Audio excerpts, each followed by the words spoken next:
السلام عليكم مرلبات aadi aadan ugu faraxsanahay in caawa aan iskugu imaanay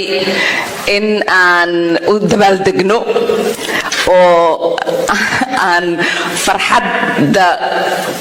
guud ahaan aan dareensanahay aan isla wada qaadano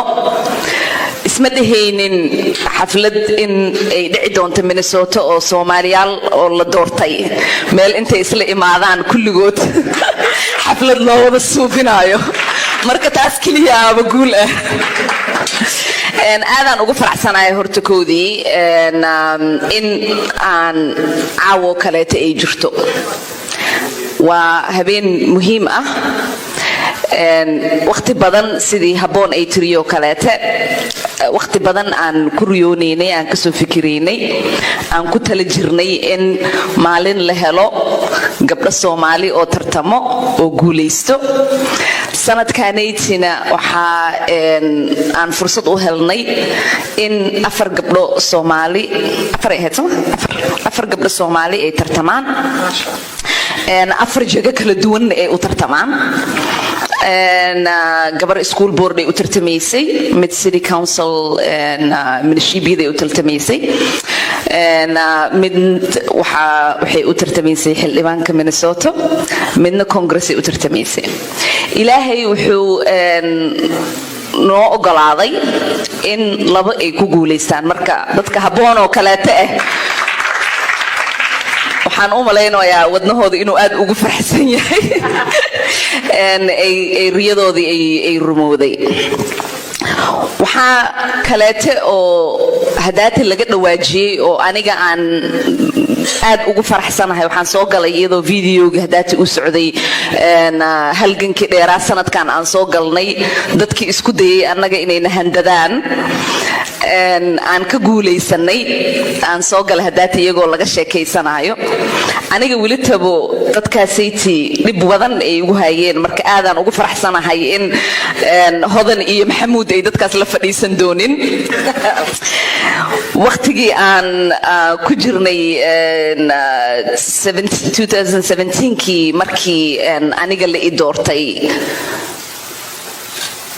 wuxuu ahaa waqti aad u xun cunsuri dhan uu dareensanaa in uu xur yahay wax kastuu iska sheegi karo uu dareensanaay in annaga aan nahay dad second class citizen aan nahay dad aan cod lahayn oo aan dad iska dhicin karin marka aadaan ugu faraxsanahay in meeshii iyagii booska ay ka haysan lahaayeen maanta laba Soomaali kuraastaasayta ay qaadan doonaan dad dimuqraadina iyaga ay bedeli doonaan oo kursigii iyo jagadii ay ku faanayeen maanta aysan haysanin dadkii ay isku dayaayeen inay cunsuriyeeyaan dad iyaga u sujuudaya maanta inay boosaskaasayta ku fadhiyaan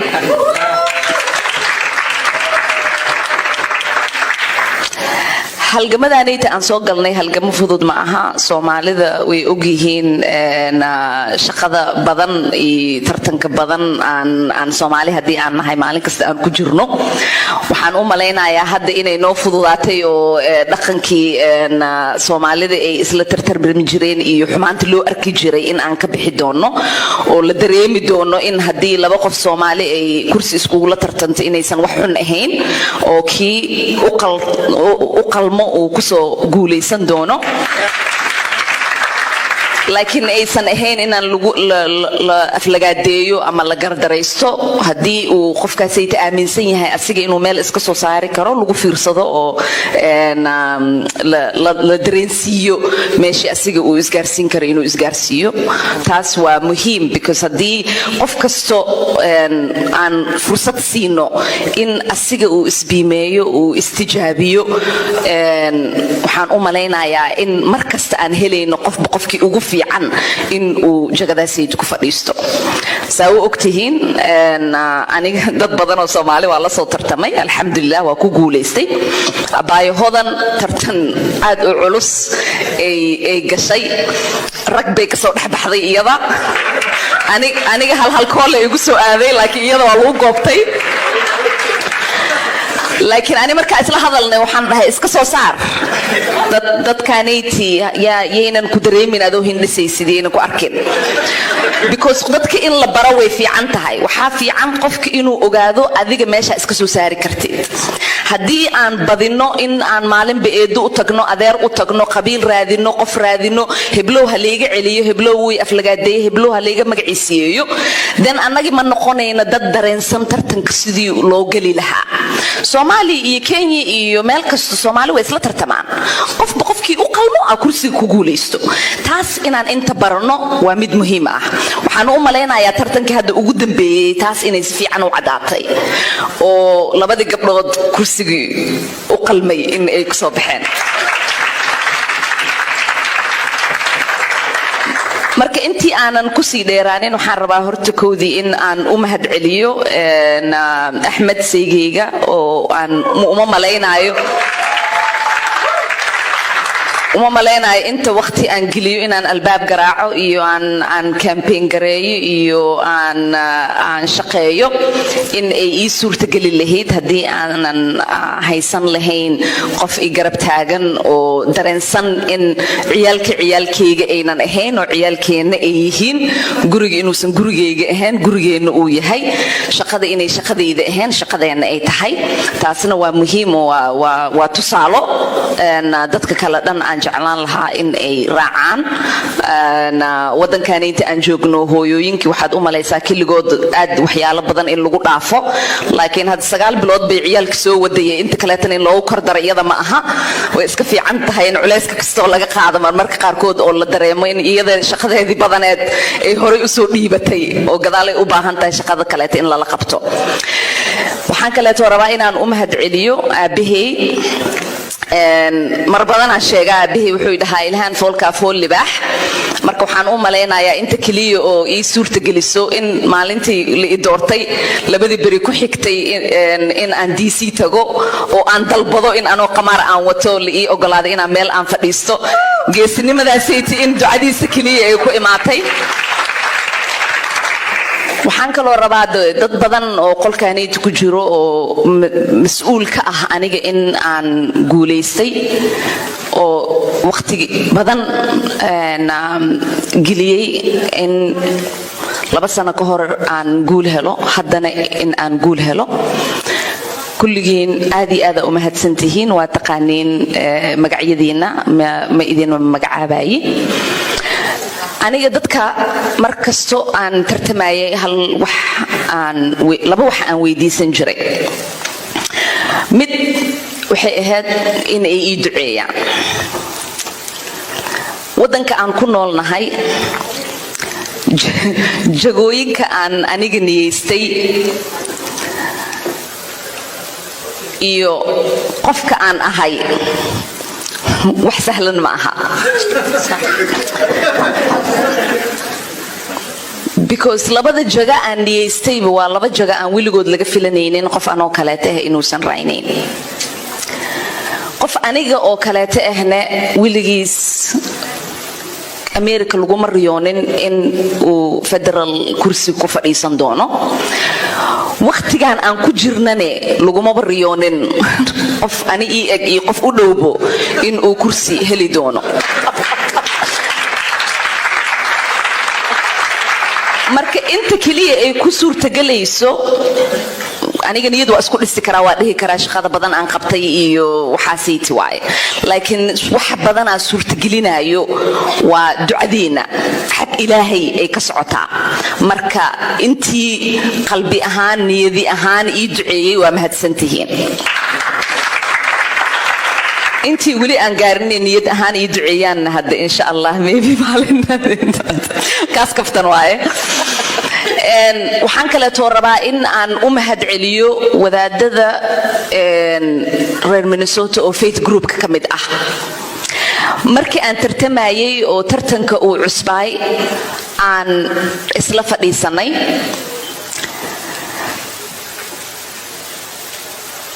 waxay go'aan ku gaareen in endorsement ay isiyaan oo ay igu taageeraan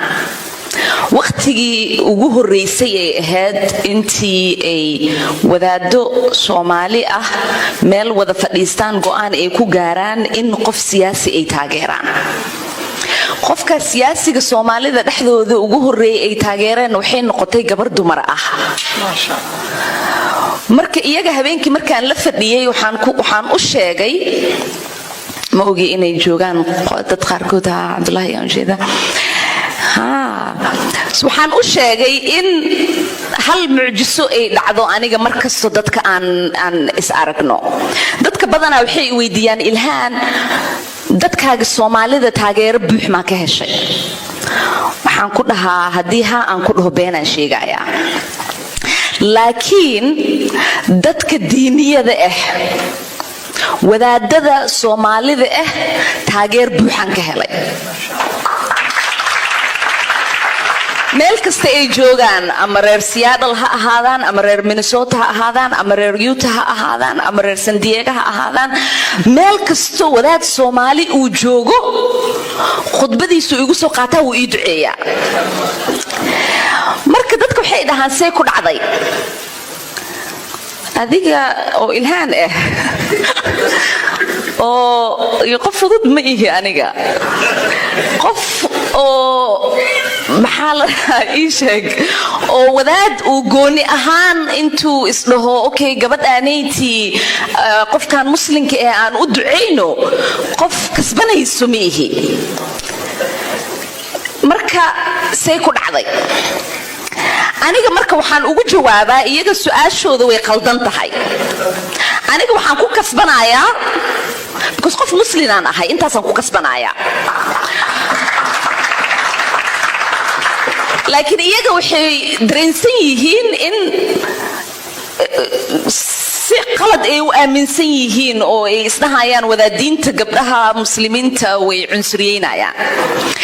laakiin waxaan dareemay aniga in wadaadiinta Soomaalida qalad laga fahansan yahay in haddii fursad la siiyo oo qalbigooda runta la daabacdo ay yihiin dad dareensan progresska aan gaari karno inay yihiin dad dareensan dhibaatooyinka aan ku jirno oo diyaar u ah sidii inaan ka wada tashano sidii dhibaatooyinkaas ay taan uga bixi karno inay yihiin dadka ay iyaga loo imaado oo cududaarada badanaa loo sheegto ay iyaga yihiin ay og yihiin Soomaali haddii annaga aan nahay ninkii gabar soo dirsaday qurbaha inuu guuleystay ninkii gabar Soomaali jaga ku taageero inuu guuleysanayo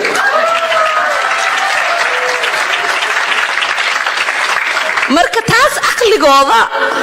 iyo aqoontooda inay tusisay aniga marka iyaga waxaan weydiistaa in ducada ay badiyaan because duca badan aan u baahnaanaya meesha aan u socdo meel fudud ma aha waxa idinka iga sugaysiin wax fudud ma aha dadka i hor istaagsanna dad fudud ma aha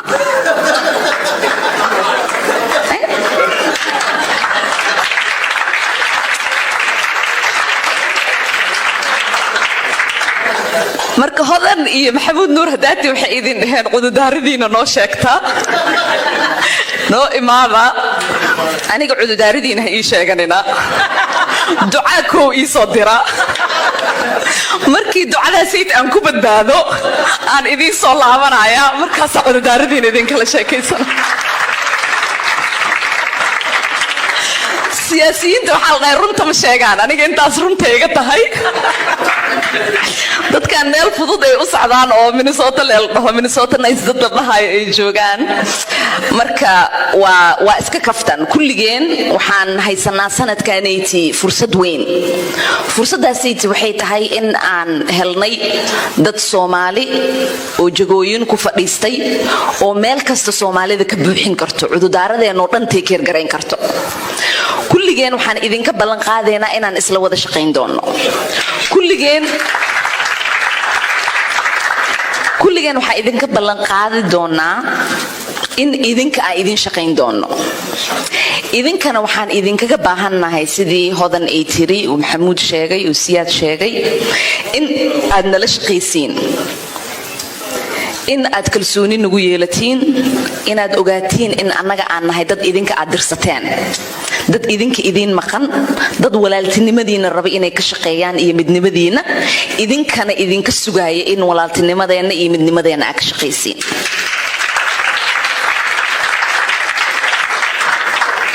waxaan filayaa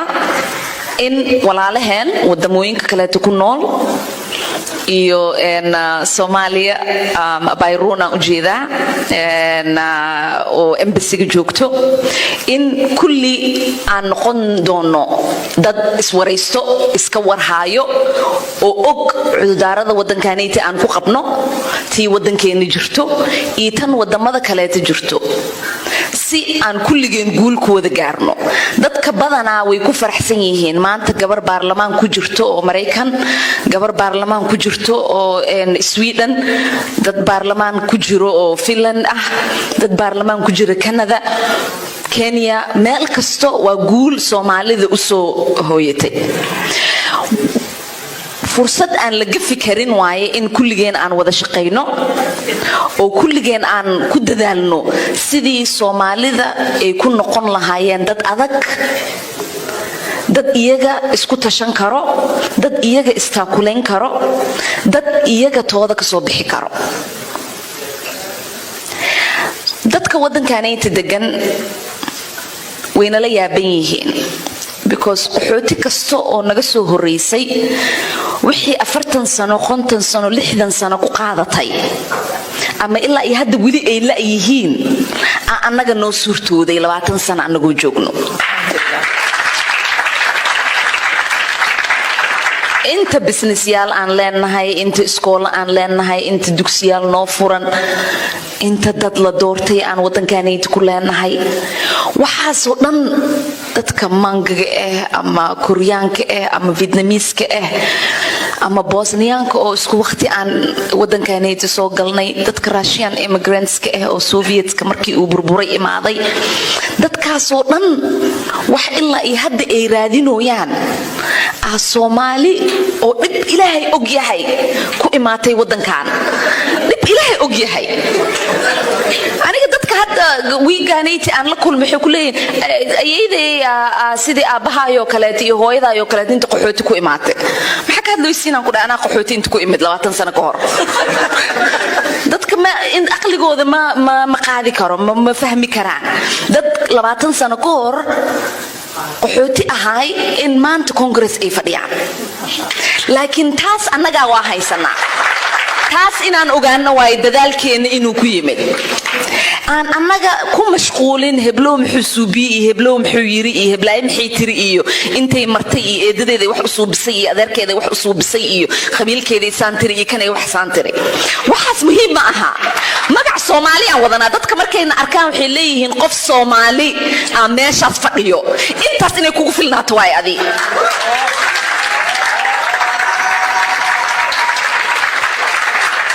boqolkiiba 90 inta lacag aan aruursado muslina ii aruuriso waliga isma arkin sababta kaliya iigu aruurna waxa way gabar qamaar wadata aan meeshaas fadhiso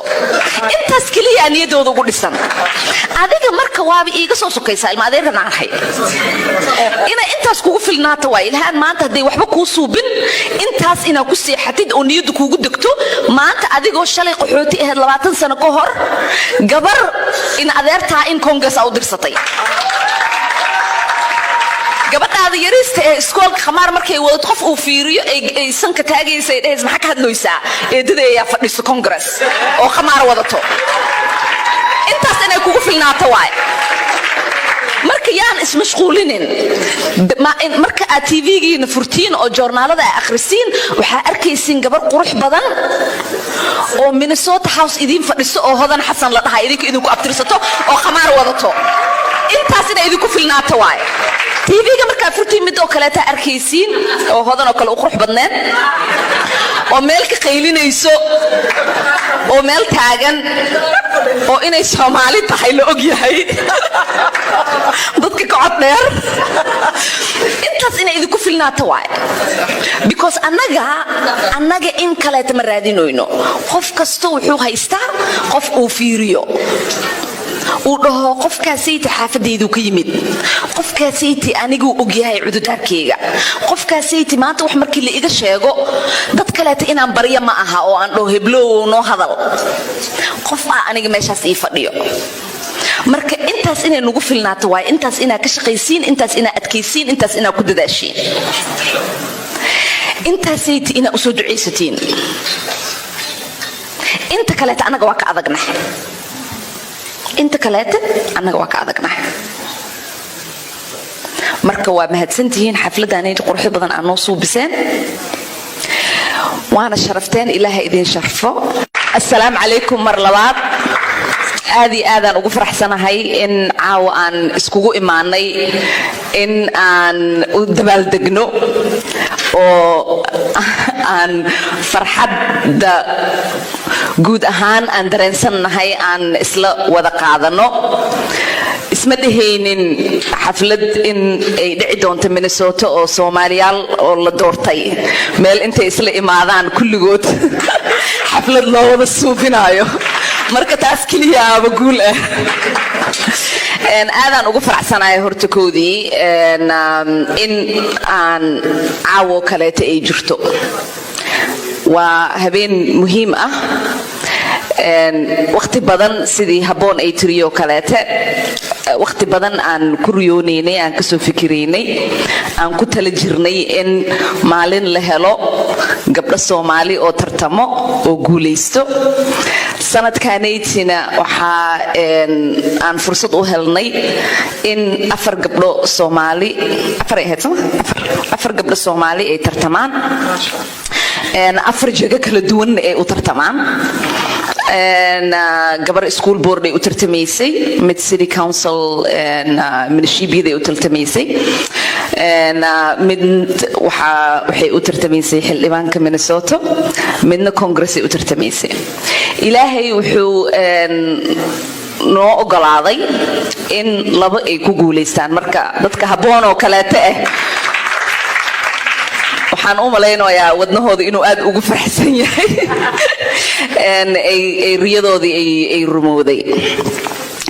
waxaa kaleete oo hadaati laga dhawaajiyey oo aniga aan aad ugu faraxsanahay. waxaan soo galay iyadoo videoga hadaati u socday halgankii dheeraa sanadkan aan soo galnay, dadkii isku dayay annaga inayna handadaan aan ka guulaysanay. aan soo galay hadaati iyagoo laga sheekaysanayo, aniga weli tabo dadkaasaytii dhib badan ay ugu hayeen. marka aadaan ugu faraxsanahay in hodan iyo maxamuud ay dadkaas la fadhiisan doonin. waqtigii aan ku jirnay 2017kii markii aniga la i doortay, wuxuu ahay waqti aad u xun. cunsuri dhan uu dareensanaa in uu xur yahay, wax kastuu iska sheegi karo. uu dareensanaay in annaga aan nahay dad second class citizen ah, aan nahay dad aan cod lahayn oo aan dad iska dhicin karin. marka aadaan ugu faraxsanahay in meeshii iyagii booska ay ka haysan lahaayeen maanta 2 Soomaali kuraastaasayta ay qaadan doonaan, dad dimuqraadina iyaga ay bedeli doonaan, oo kursigii iyo jagadii ay ku faanayeen maanta aysan haysanin. dadkii ay isku dayaayeen inay cunsuriyeeyaan dad iyaga u sujuudaya maanta inay boosaskaasayta ku fadhiyaan.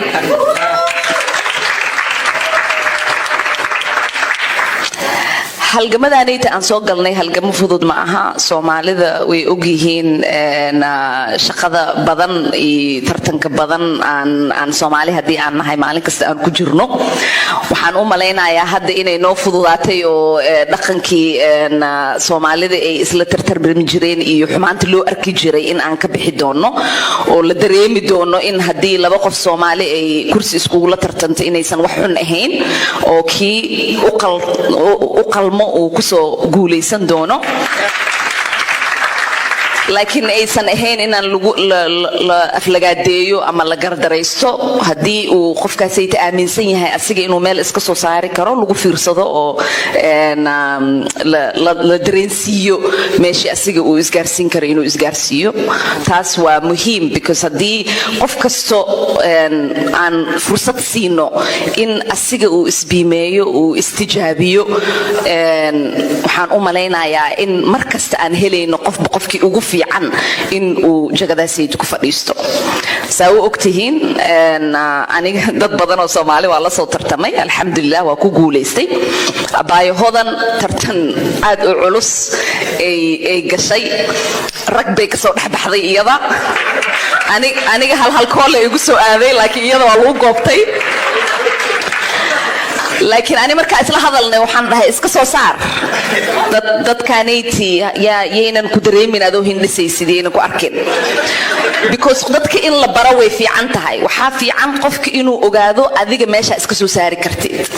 haddii aan badino in aan maalinba eedo u tagno adeer u tagno qabiil raadino qof raadino heblow ha leega celiyo heblow way aflagaadeeyo heblow ha leega magaciisiyeeyo then annagi ma noqonayna dad dareensan tartanka sidii loo geli lahaa Soomaali iyo Kenya iyo meel kasta Soomaali way isla tartamaan qofba qofkii u qalmo ah kursiga ku guuleysto taas inaan inta barano waa mid muhiim ah waxaan u maleynayaa tartankii hadda ugu dambeeyay taas inay si fiican u cadaatay oo labada gabdhood kursigii u qalmay in ay ku soo baxeen marka intii aanan ku sii dheeraanin waxaan rabaa horta koodii in aan u mahad celiyo Axmed Seygeyga oo aan uma malaynayo inta waqti aan geliyo inaan albaab garaaco iyo aan campaign gareeyo iyo aan shaqeeyo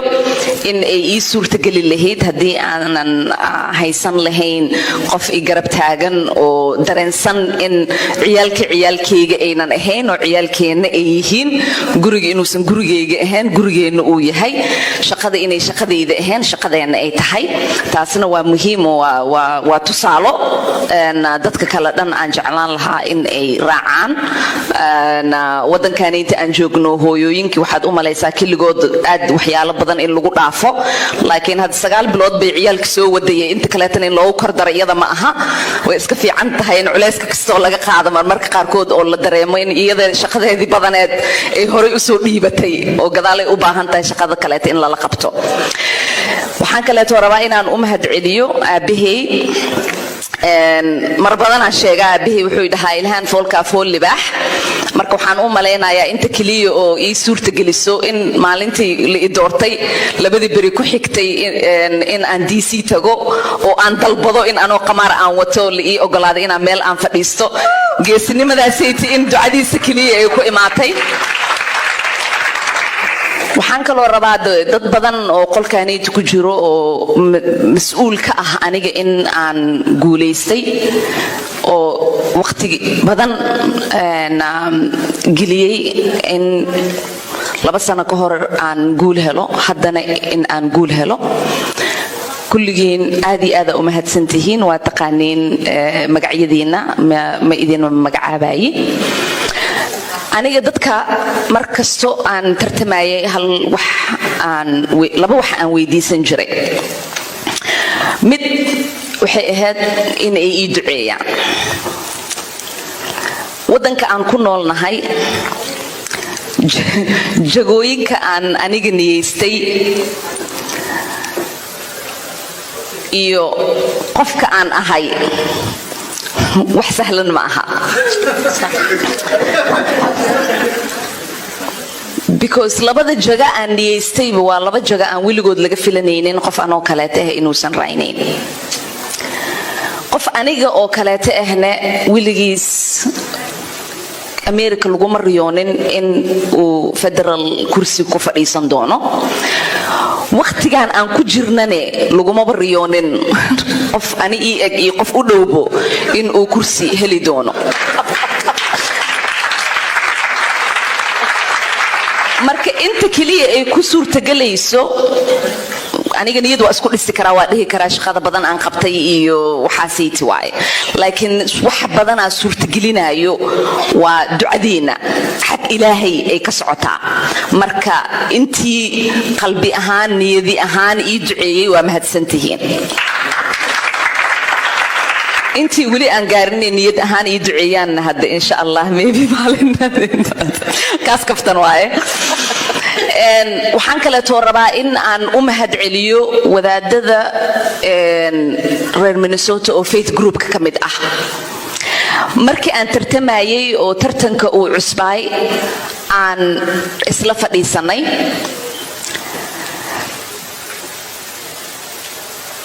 waxay go'aan ku gaareen in endorsement ay isiyaan oo ay igu taageeraan waqtigii ugu horeysay ay ahayd intii ay wadaado Soomaali ah meel wada fadhiistaan go'aan ay ku gaaraan in qof siyaasi ay taageeraan qofka siyaasiga Soomaalida dhexdooda ugu horeeyay ay taageereen waxay noqotay gabar dumar ah marka iyaga habeenkii markaan la fadhiyay waxaan u sheegay ma ogi inay joogaan dad qaarkood Cabdullaahi aan jeeda waxaan u sheegay in hal mucjiso ay dhacdo aniga markasto dadka aan is aragno dadka badanaa waxay weydiiyaan Ilhaan dadkaaga Soomaalida taageero buux ma ka heshay waxaan ku dhahaa hadii aan ku dhaho been aan sheegayaa laakiin dadka diiniyada wadaadada Soomaalida taageer buuxan ka helay